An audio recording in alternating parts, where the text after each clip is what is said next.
सोलापुरात खिदमत एक खल्क सामाजिक संघटनेची स्थापना व पदाधिकाऱ्यांची नियुक्ती। सोलापूर शहर व जिल्ह्यातील गरीब, पीडित, वंचित, गरजू नागरिकांच्या समाजसेवेच्या उद्देशाने सोलापुरात खिदमत एक खल्क सामाजिक संघटनेची स्थापना करण्यात आली। अनेक सरकारी योजनांचा लाभ अनेक गरजू नागरिकांना मिळवून देण्याकरता प्रयत्न करण्यासाठी व त्याचबरोबर शिक्षण, आरोग्य व इतर विषयात माहिती मिळवून देण्याकरता या संघटनेच्या माध्यमातून काम करण्यात येणार आहे, अशी माहिती खिदमत एक खल्क सामाजिक संघटनेचे संस्थापक अध्यक्ष मेहबूब कादरी यांनी माध्यमांशी बोलताना दिली।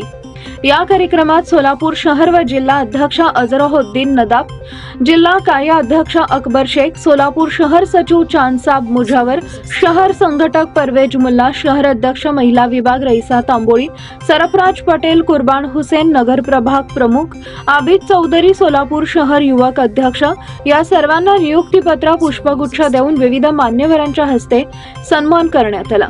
या कार्यक्रमात खिदमत एक खल्क सामाजिक संघटनेचे संस्थापक अध्यक्ष मेहबूब कादरी, सचिव सादिक शेख, मीर मोहम्मद खान व अनेक मान्यवर उपस्थित होते।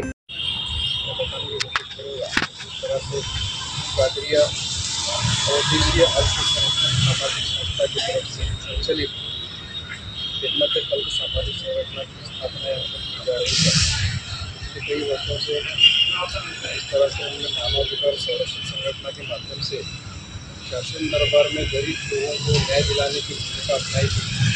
इसमें कई विषय ऐसे थे जहाँ पर खिदमत के तौर पर हम पहुँच नहीं सकते। तो खिदमत इस तरह की जाए इस संगठन के माध्यम से हम पर की जा रही है। सबसे पहले खिदमत एक खल्क सामाजिक संगठन के सोलापुर शहर और जिला अध्यक्ष पद के लिए अजहरुद्दीन अली साहब नदाब की नियुक्ति खिदमत एक खल्क सामाजिक संगठन के संस्थापक अध्यक्ष मेहबूब कादरी के नाम से होगी। मैं मेहबूब कादरी से विनती करता हूँ कि वो अजहर भाई की नियुक्ति